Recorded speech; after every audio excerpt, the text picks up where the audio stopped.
Maha baiknya Allah Subhanahu wa Ta'ala menciptakan kita manusia itu sudah ada kodrat dan irodatnya masing-masing. Percayalah. Kalau dunia ini isinya cowok semua berantakan. Tapi secara akal sadar kita yang menentukan. Kalau salah ya pasal-pasal yang kesalahan itu, hukum-hukum kesalahan kenanya ke kita bukan kepada setan gitu. Yang namanya interaksi manusia kan terus berkembang kan. Akhirnya orang-orang Eropa nggak puas, nggak terima ini apaan nih kita kayak gini nih, nggak maju-maju kita kayak gini. Akhirnya muncul doktrin yang namanya sekularisme.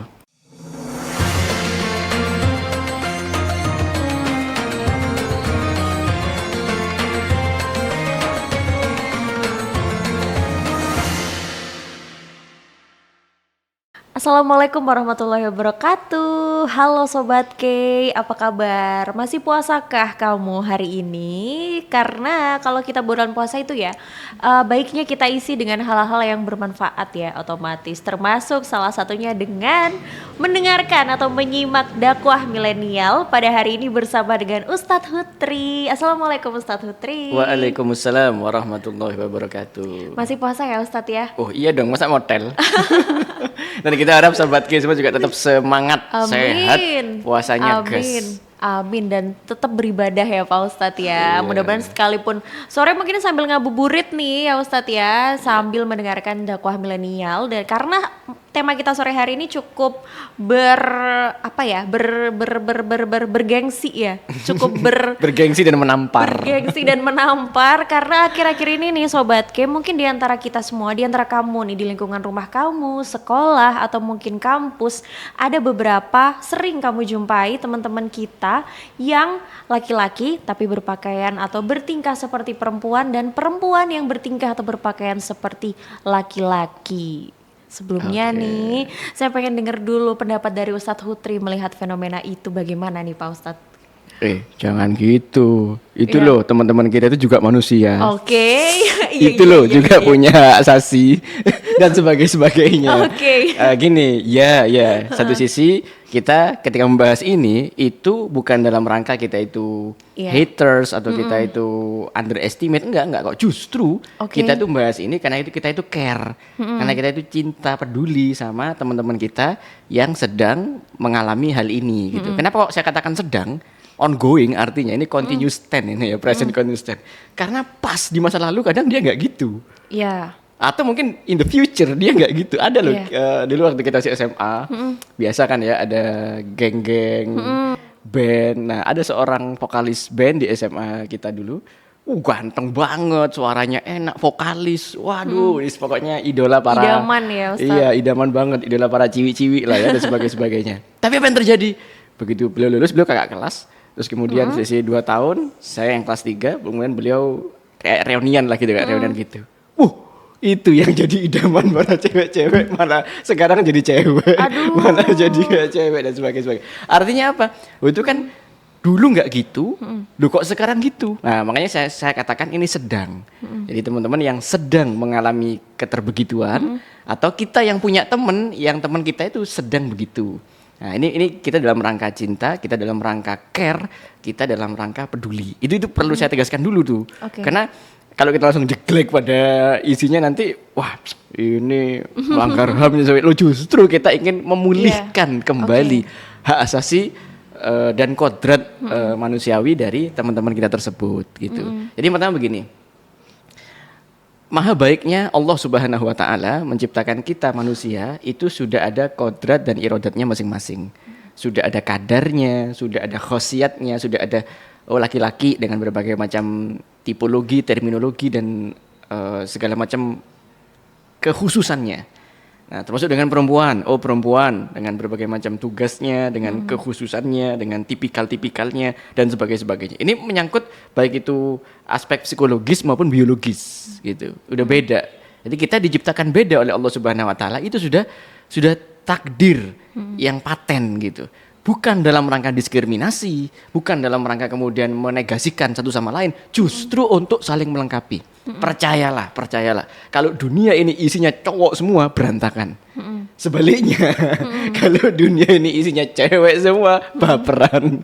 Udah. Tapi karena adanya kombinasi, ada ayahanda Adam alaihissalam, ada ibunda Hawa alaihissalam, Nah, yang keduanya dari keduanya muncul anak-anak keturunan Bani Adam dan sebagainya, maka kehidupan ini menjadi berjalan sebagaimana mestinya. Itu poin yang pertama dulu ya. Okay. Ada laki dengan khususiahnya, kehususannya, ada perempuan dengan khususiahnya. Sajane wis enak settingannya, urip iki wis enak.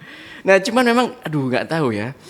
Emang zaman ini kayak gimana gitu ya. Semakin kesini kok semakin kesana gitu. Iya. Semakin kesini semakin ke situ gitu. Betul. Nah, dan ini dalam banyak aspek. Manusia akhir zaman sekarang ini itu kayak kalau kata orang Jawa, golek molo sakjane wis enak, tapi diutak-utak gak jelas malah tambah gak enak. Mencari petaka ya. Iya, mencari petaka, tapi dia malah itulah hak kami.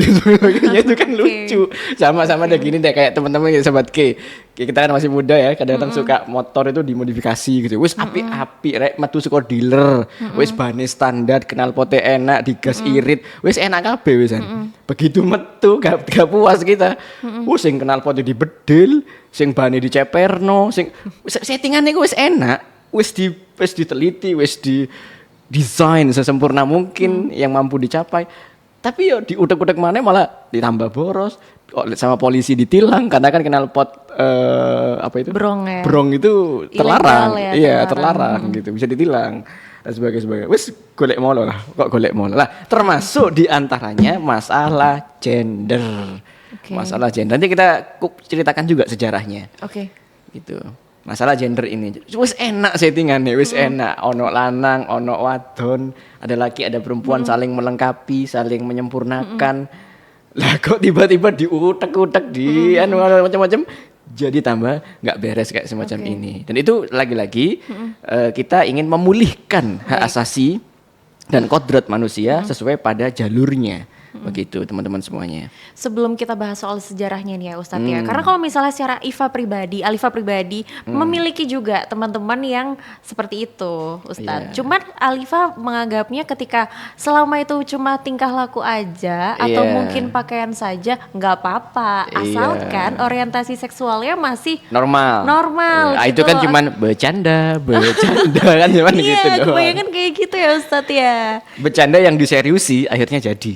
Oke, gitu. Itu yang bahaya karena emang ada beberapa teman juga yang dia memang seperti sedikit kemayu lah kalau laki-laki, terus dia kesukaannya juga hias-hias bunga atau gimana, tapi dia tetap menikah dengan perempuan, Ustadz, tetap punya anak, begitu tuh gimana kalau menurut Ustadz? Oke, jadi yang pertama begini, kalau kita cek terminologi ilmu fikih di dalam hadis, laki-laki yang menyerupai perempuan itu namanya mukhonnas, sementara mukhonnas pakai sa ya. Sementara kalau wanita yang menyerupai laki-laki itu adalah mutarajjilah, perempuan yang menyerupai laki-laki.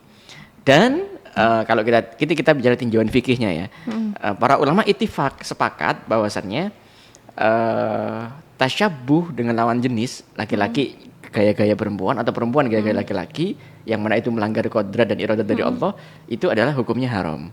Oke. Ini udah lembut loh ya, kita nggak ngomong haram, kita nggak ngomong gitu, kita udah lembut, hukumnya haram guys ya, itu udah soft banget, ada pelan. Emang gimana lagi kan kita harus jelaskan apa adanya. Nah, jangan fokus pada apa sih ini Ustadz kok senengnya mengharam-haramin, enggak, jangan fokus itunya, fokus pada hikmahnya, di balik itu. Di antaranya adalah dengan diharamkan itu sehingga masing-masing dari kita jadi aware, jadi sadar diri gitu. Oh, saya laki-laki, saya punya kodrat dan udah kayak gini, itu yang harus aku concernkan di situ. Sebaliknya perempuan juga begitu, sehingga apa? Terjaga. Nah, masalahnya sebagaimana ditanyakan oleh Mbak Alifa tadi, ada teman kita yang mungkin ya gaya-gayanya doang atau kadang kayak bercanda-bercanda, mukhonnas atau mutarajjilah, banci atau tomboy dan sebagainya. Tapi orientasi seksualnya masih normal, gitu. Laki-laki suka udah perempuan suka udah laki-laki, dia juga menikah dan sebagainya. Nah, itu menarik tuh. Saya sempat mengkaji itu, ngobrol dan kita waktu udah di seminar di FKM Fakultas Kesehatan Masyarakat bersama dengan pakar di bidang hal ini. Boleh kita spill namanya ya, ini kan ilmiah, namanya Dr. Dewi Rohmah. Emang beliau punya fokus concern di bidang hal ini. Memang gini. Sebenarnya orang yang mengalami gangguan orientasi seksual itu bukan berarti mereka pas kemudian harus membujang atau tidak menikah dan sebagainya. Makanya ada LGBTQ gitu. Ada yang ya dia sama pasangannya, bahkan laki-laki nih, sama istrinya dia nyambung gitu. Dia ya mempunyai keturunan dan sebagainya. Tapi dia juga punya selingkuhan. Tapi selingkuhannya ini masalahnya yang satu gender. Laki, ya, masalah laki juga. Itu banyak loh, dan itu ada LGBTQ, Q-nya itu apa? Queer. Iya, queer gitu lah, ya kayak gitu. Nah, maka hendaknya sedari awal, sedari behavior, kebiasaan, habitnya itu dibiasakan. Yang laki dengan maskulinitasnya, yang perempuan dengan feminitasnya, gitu. Okay. Nah, nanti akan tergambar tuh, kalau kita ceritain akar mula sejarahnya mulai dari gerakan feminisme, LGBT dan sebagainya dari Eropa. Ini ekspor ini sebenarnya, asli lokal kita nggak ada. Ini ekspor dari luar sana, dari berbagai macam dinamika kejadian, dan kemudian muncullah gerakan-gerakan dan pemahaman yang menormalisasi LGBTQ ataupun feminisme dan sebagainya. Nanti akan tergambar, oh ternyata asal muasalnya seperti itu toh. Kok teman-teman ini kok rodok ngeyel, kok rodok ngotot. Pokoknya nih hakku, pokoknya. Oh ternyata ada timeline sejarahnya begitu.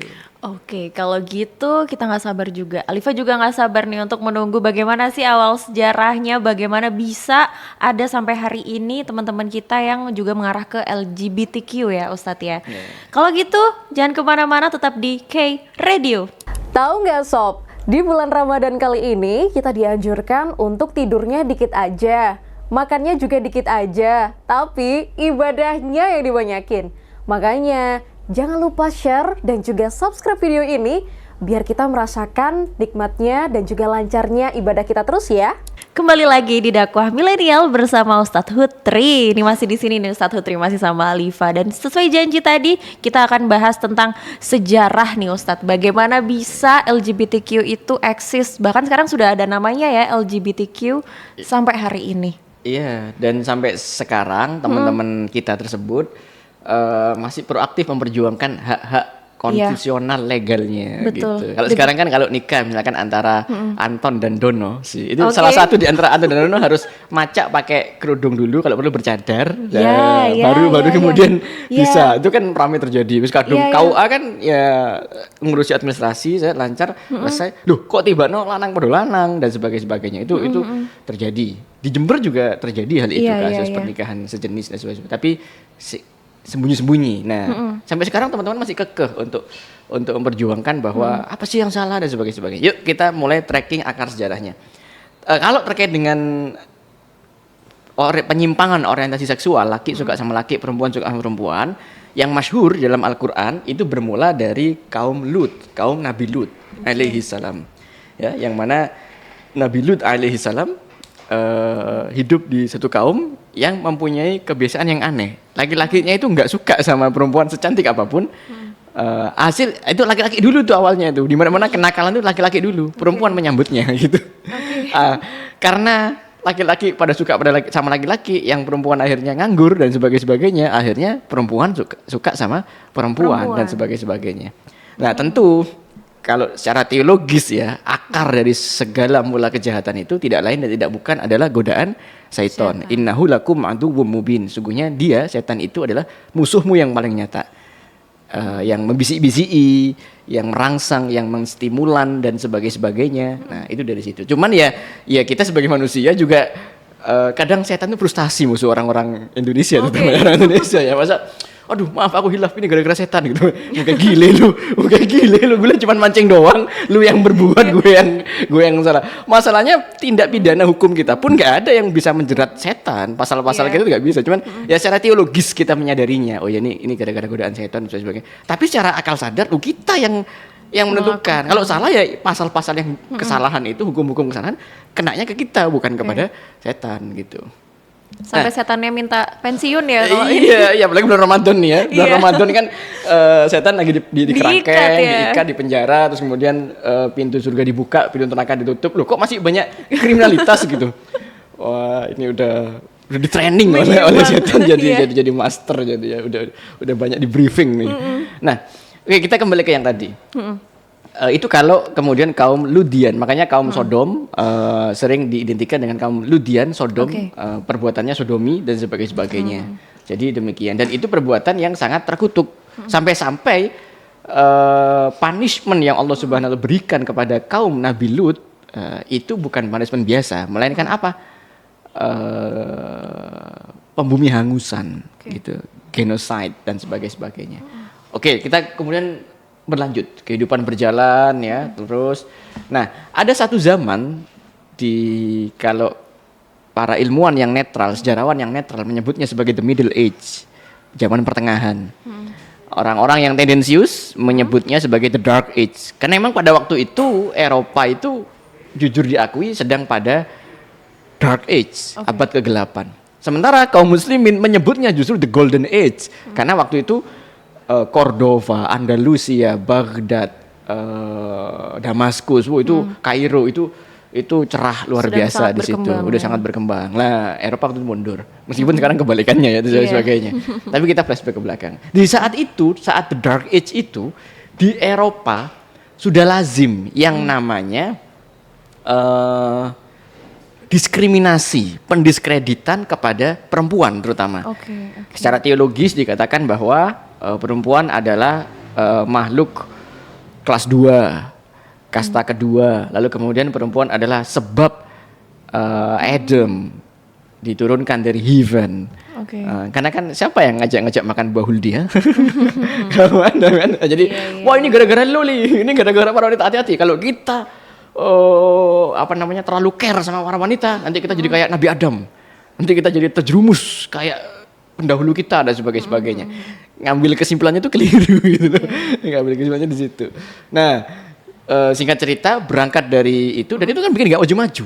Iya. Sementara di dunia Islam saat itu yang Golden Age, zaman keemasan, perempuan dikerudungi, dijaga, dijunjung tinggi harkat dan martabatnya, boleh berkarya. Bahkan Kak tahu nggak, salah satu kampus tertua sepanjang sejarah, Kairo, Al-Azhar, itu di antara muasisnya, ya tentu banyak orangnya, tapi di antara salah satu pendirinya adalah perempuan. Seorang perempuan, bayangkan. Ada juga yang jadi penemu kayak Maryam Al-Astrolabi, penemu astrolab yang sekarang jadi Google Map. Ya memang zaman itu bukan Google Map, tapi dasar-dasar metodologi ilmu pemetaan, astrologi dan sebagainya. Nah, berkembang. Nah, akhirnya yang namanya interaksi manusia kan terus berkembang kan. Akhirnya orang-orang Eropa nggak puas, nggak terima. Ini apaan nih kita kayak gini nih? Nggak maju-maju kita kayak gini. Akhirnya muncul doktrin yang namanya sekularisme. Udah, kalau gitu kita ini Eropa nih, ini pemikir-pemikir Eropa nih. Kalau pengen maju, kita harus memisahkan agama dengan dunia, agama dengan negara. Wis agama cukup di gereja tok, wis gak usah nandi-nandi, gak usah kemana-mana. Gak usah ikut pemerintah. Gak usah ikut ke poin ekonomi, poin politik, pendidikan, gak usah sudah. Nah di poin ini, ayo kita pikir sendiri-sendiri.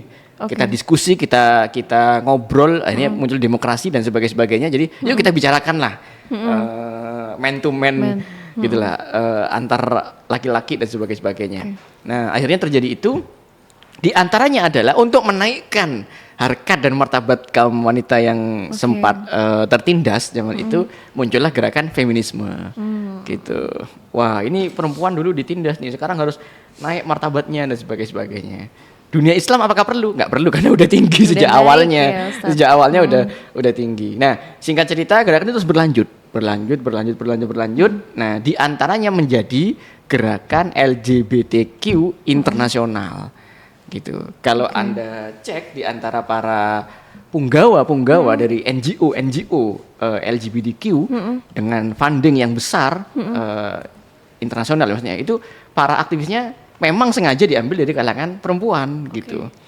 Karena jadi satu komoditas isu yang sangat menarik bahwa gak apa-apa, itu adalah orientasi seksual kita, itu adalah hak asasi dan hak individu kita, gak boleh satupun orang di luar diri kita yang boleh mengaturnya dan sebagainya gitu.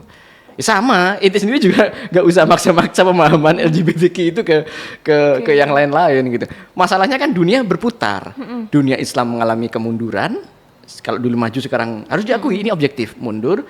Dunia Eropa, dunia Barat dari yang mundur bangkit maju.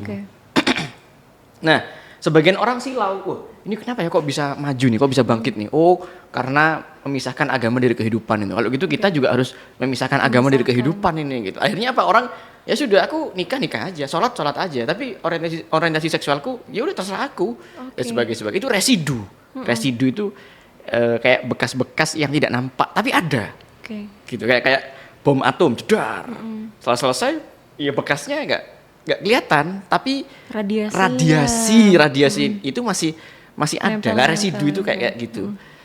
Residu pemahaman itu yang kemudian membuat teman-teman masih tetap kekeh, ini kan hakku, ini kan anuku dan sebagainya. Ini adalah kesempatan kami untuk menikmati hidup dan itulah hak asasi manusia dan sebagainya. Nah, padahal iya masing-masing dari kita punya hak, cuman kan kita ada tuntunan. Kita ada tuntunan hidup yang membuat hidup kita ini jadi lebih terarah gitu. Karena ya mohon maaf ya, hakikatnya kebebasan mutlak itu nggak ada. Hakikatnya itu nggak ada. Selalu yang terbagus itu adalah kebebasan yang taat aturan. Itu yang paling bagus. Bilangkan aja kepada teman-teman yang pengen bebas, yang pengen, oh saya pengen nikah sama saya, nggak boleh ada yang mengekang saya dan sebagainya. Coba lampu merah Trabasen, di depannya ada polisi, coba. Terus ketika ditilang Anda bilang, Pak polisi, inilah hak saya menafsirkan warna merah itu artinya go. Itu kan tafsiranmu dewe. Nah kita kan lupa ada aturan yang jelas. Merah itu maksudnya stop. Itu aturan yang sudah jelas. Sama seperti tertulis. Aturan juga udah jelas, laki-laki dilarang sama laki-laki, gak ada jeruk makan jeruk, itu udah clear gitu loh. Nah, terus Anda bilang, oh enggak, itu adalah hak sisi kami. Ya sama, Anda lampu merah Trabasen di depannya polisi, wes gitu wes. Ketika ditilang Anda bilang, oh ini adalah hak sisi kami. Stop Anda ngomong hak asasi, Anda kena tilang Anda ya, dan sebagainya. Jadi logikanya kayak gitu. Teman-teman kita. Tapi yang unik nih ada nih ya Ustadz ya, mungkin kalau misalnya kita belum mengarah ke misalnya pernikahan sesama jenis ya Ustadz, ada salah satu public figure yang terkenal banget dan Alifah juga follow. Jadi dia itu sebenarnya laki-laki. Ponakannya salah satu artis, dia juga jadi influencer Ustadz. Kemudian transgender. Dia jadi transgender tapi dia tidak merubah alat kelaminnya. Kemudian ketika diinterview di salah satu podcast, dia mengaku kalau dia akan menikah dengan perempuan, tetap akan menikah dengan perempuan karena dia ingin memiliki anak. Dan dia juga sholat Ustadz. Dia juga melakukan ibadah sebagaimana laki-laki. Itu gimana Ustadz? Itu kira-kira yang dalam terminologi fikih dinamakan mukhonnas. Ya, laki-laki yang bergaya bertasyabuh ala-ala perempuan dan sebagainya. Maka secara objektif ini kita tinjaunya dari segi fikih ya. Kita lepaskan dulu baju ngefans atau mengapa, karena kalau adu ngefans orang kan kok nyalano idolaku dan sebagainya. Karena cantik banget Ustaz, beneran deh. Meskipun laki-laki. Jadi kalau dalam tinjauan fikih hal tersebut tidak boleh masuk keharaman. Cuman level keharamannya dia belum pada sampai apa tadi itu? Gay atau lesbian atau penyimpangan orientasi seksual, tidak sampai di situ, tapi dia masuk mukhonnas. Jadi kan ada kadar-kadarnya. Kenapa kok dalam fikih itu dirinci, ada tafsir, ada perincian? Karena ya gini ya, masing-masing dari hukum fikih itu ada konsekuensinya. Contoh kalau mukhonnas, kalau dalam hukum fikih ini kita ngomong hukum fikih ya, itu hukumannya nggak sampai hukuman mati, tapi dicambuk, sanksinya gitu.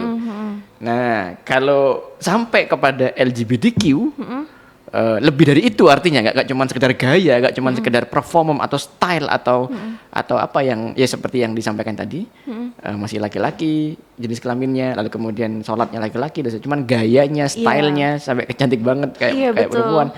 Nah itu masih mukhonnas.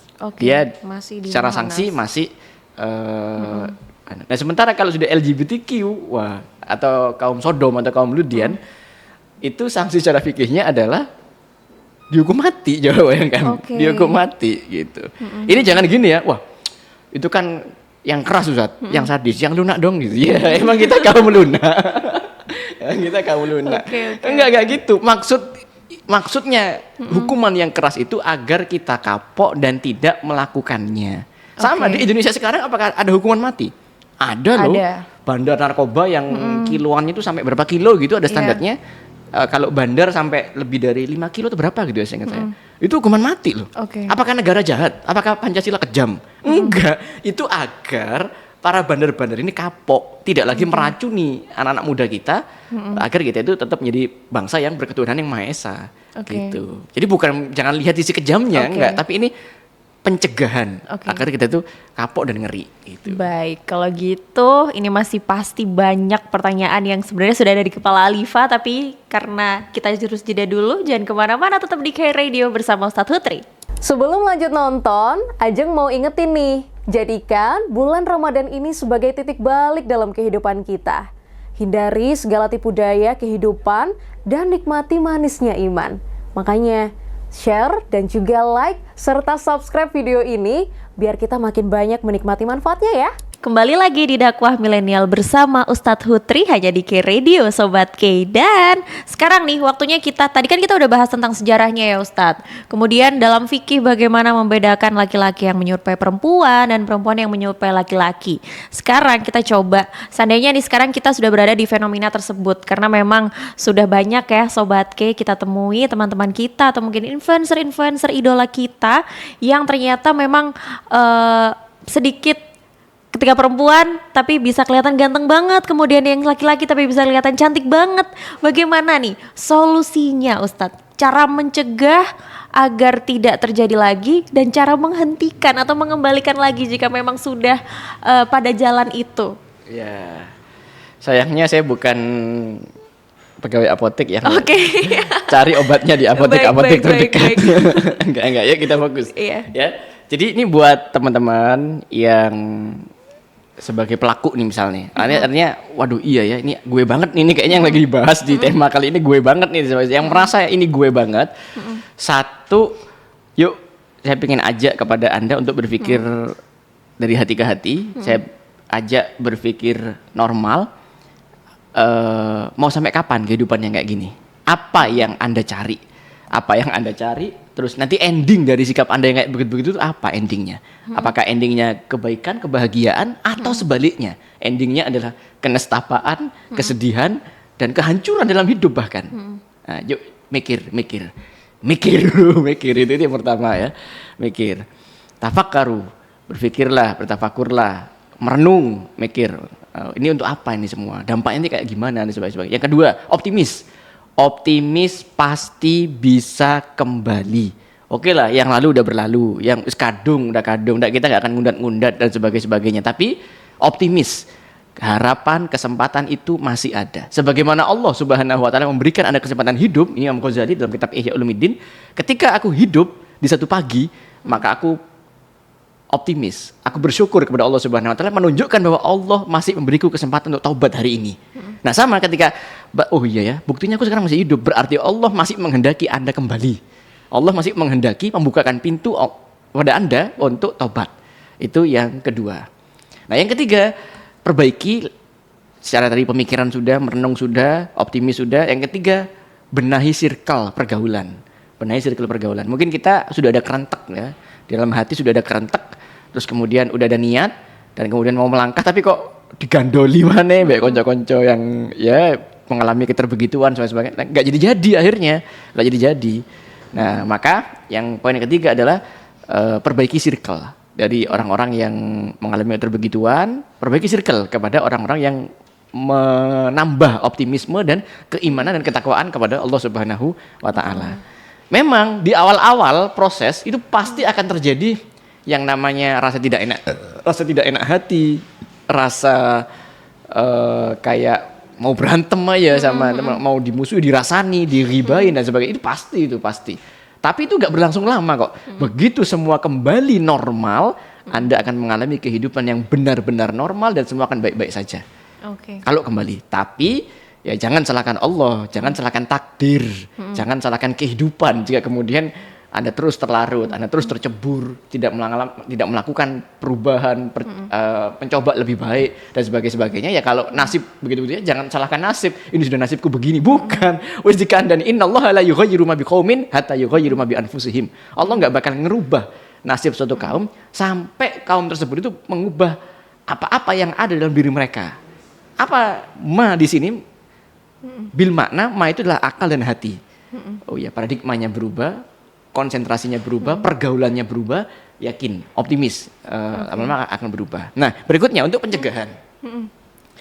Kalau dia itu udah kadung tercebur. Nah, sekarang, sebelum ke pencegahan, Nah sekarang bagi kita teman-teman yang tidak mengalami keterbegituan tapi punya teman yang begitu. Iya. Nah satu, ya sampaikan kalau bro itu nggak benar, bro sis itu nggak benar. Sampaikan yang benar itu benar, yang nggak benar itu nggak benar. Ketika kita melakukan pembiaran, sadar atau nggak sadar, itu kayak sebuah pemakluman dan tinggal menunggu waktu, itu bom waktu. Oke. Yang sebelumnya minoritas dianggap ini apaan sih, aneh banget dan sebagainya. Lama-lama, duh asik juga ya, duh wis biasa, wis biasa. Lama-lama akan wajar. Gara-gara apa? Kita berdiam diri. Enggak, sampaikan aja dengan gaya yang santai. Ini nggak usah mencurang-mencurang juga gitu ya. Biasa aja, bro itu nggak bener. Sis, ojo ngono lah, ojo ngono, kapi gitu. Suat gini. Ini logika matematika ini.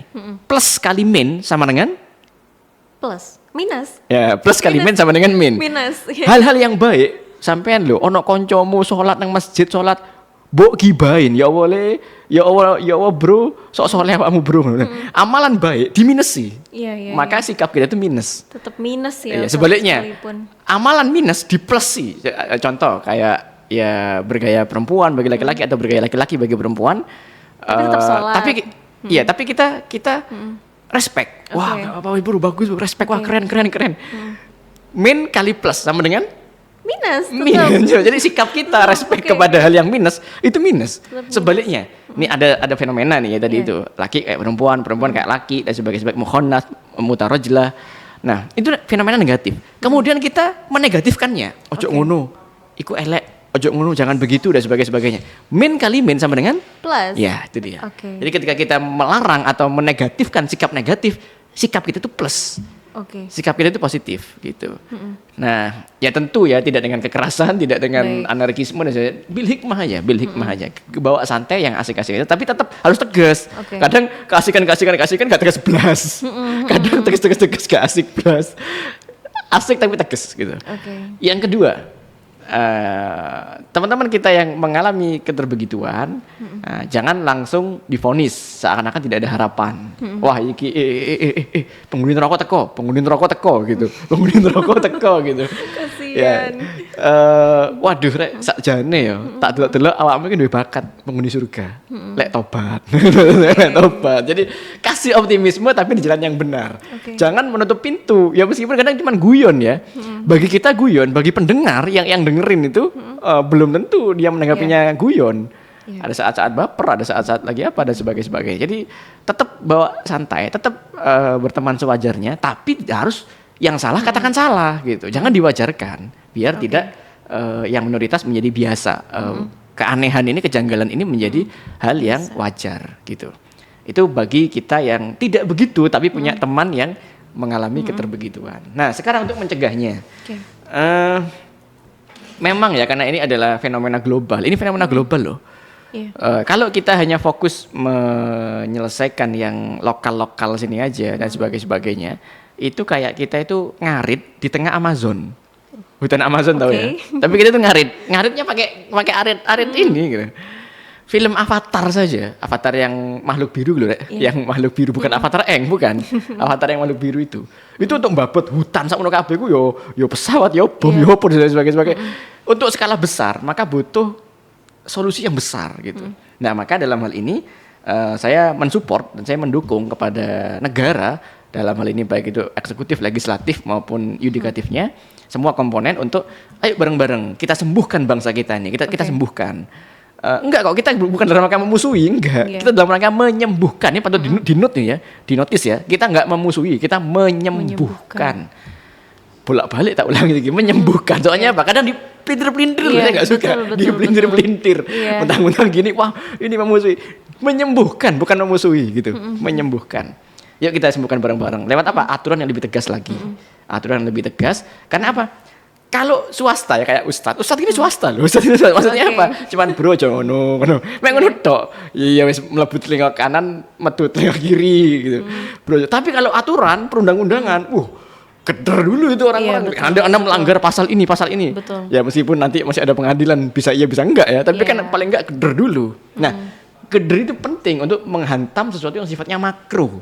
Oke. Ya kalau yang mikro-mikro nggak usah sampai aturan nggak apa-apa. Tapi kalau udah makro itu harus perlu kehadiran negara di sini untuk mempertegas aturan demi menyembuhkan generasi masa depan bangsa gitu. Itu yang pertama. Yang kedua, tadi negara udah. Lah sekarang masyarakat nih. Untuk masyarakat Jember, masyarakat Indonesia dan masyarakat dunia pada umumnya, ayolah kita kembali pikir normal gitu. Yang nggak baik katakan nggak baik supaya anak-anak kita tidak melazimkannya. Yang baik katakan baik gitu. Kalau zaman sekarang kan enggak. Iya. Yang nggak baik di ya biasa ya zaman saiki. Iya, Sing betul, baik betul. opo kamu kok kayak ngono dan sebagainya. Walak-walik zaman Dibilang ini, sok zaman. baik gitu. Iya, walak-walik zaman ya. Jadi ayolah kembali normal, back to normal aja. Pandemi aja udah selesai kok ya. New normal udah selesai. Ini saatnya benar-benar the real normal. Termasuk berpikir kita.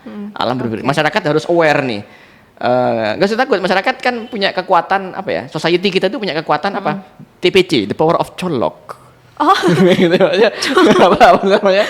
Kata-kata sadis, kata-kata sadis. Maksudnya, ojo ngono. Lek sing ngomong ojo ngono mek situ, usah dutri iku tok, gak direken.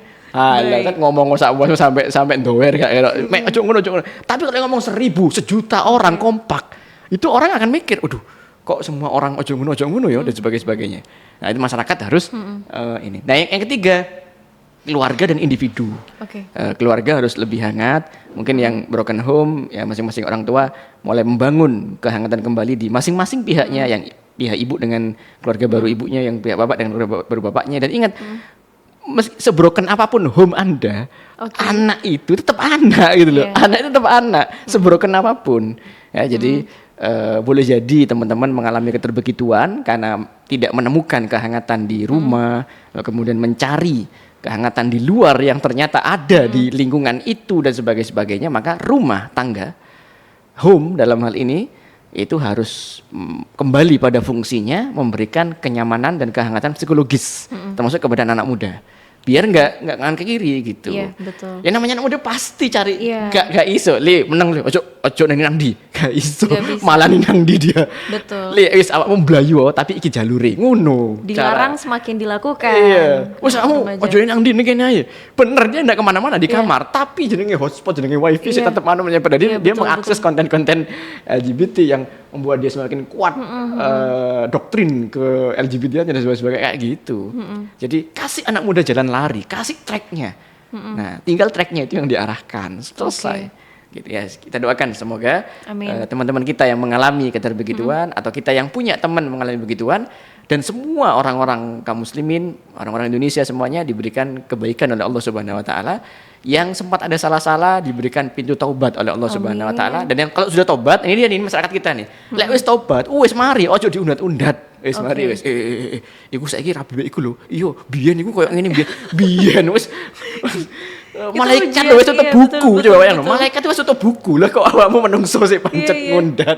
Ujiannya orang bertobat ya, Ustaz. Ya. Nah, karena itu kan aib kan, Iya. aib. Jadi mungkin dulu ya begitu, tapi kan kalau sudah enggak ya sudah jangan diungkit-ungkit gitu. Supaya enggak jiwa-jiwaan itu muncul lagi gitu loh. Supaya Baik. selesai gitu. Nah, kita doakan yang terbaik buat semuanya. Hadza wallahu a'lam bishawab. Ustadz, terakhir nih, pesan buat teman-teman kita yang sedang dalam proses. Singkat aja. Yang kira-kira benar-benar dari hati Ustadz Hutri gitu. Oke, keep optimis. Oke. Jaga optimis. Anda masih kasih kesempatan hidup hari Baik. ini, sore ini, berarti Allah masih sayang sama Anda. Tinggal pinter-pinternya Anda menangkap sinyal kasih sayang Allah itu. Oke. Anda tangkap dengan cara tobat dan kembali ke jalan yang benar, selamat. Tapi sebaliknya, Anda tutup diri, dibuang sinyal kasih sayang Allah itu, jangan salahkan takdir ketika kehidupan semakin ngeri, semakin rusak, semakin hancur dan sebagainya. Bukan salah Allah, bukan salah takdir, bukan salah siapa-siapa, salah Anda sendiri. Kesempatan tobat masih ada. Baik Sobat K, terima kasih banyak Ustadz Hutri kesempatannya hari ini. Dan semoga apa yang kita sampaikan hari ini, kita bahas hari ini menjadi lahan hidayah untuk teman-teman semua, untuk Sobat K semua, siapapun kamu yang mendengarkan. Karena tujuan utama kita adalah demi kebaikan nih Sobat K. Karena memang dalam Ramadan ini kita harus terus menjadi baik, terus mendorong diri kita untuk menjadi baik supaya bisa terus bermanfaat dan semakin baik di bulan setelah Ramadan maupun Ramadan berikutnya sampai akhirnya kita bertemu dengan Allah Subhanahu wa taala. Terima kasih banyak Sobat K. Sampai ketemu lagi di konten-konten K Radio yang lain yang sangat-sangat menginspirasi kamu, karena kita nggak akan berhenti untuk memberikan knowledge, karena K Radio Sound of Knowledge. Terima kasih banyak. Alifa dan Ustadz Putri pamit. Wassalamualaikum warahmatullahi wabarakatuh. Waalaikumsalam warahmatullahi wabarakatuh.